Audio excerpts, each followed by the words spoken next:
Jamaican men have had a long history of excelling in the field of construction, not only on the island, but across the world.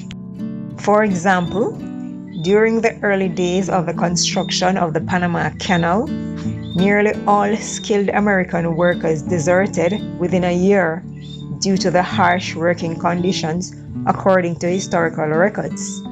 And so, those spearheading the canal's construction turned to Jamaican men.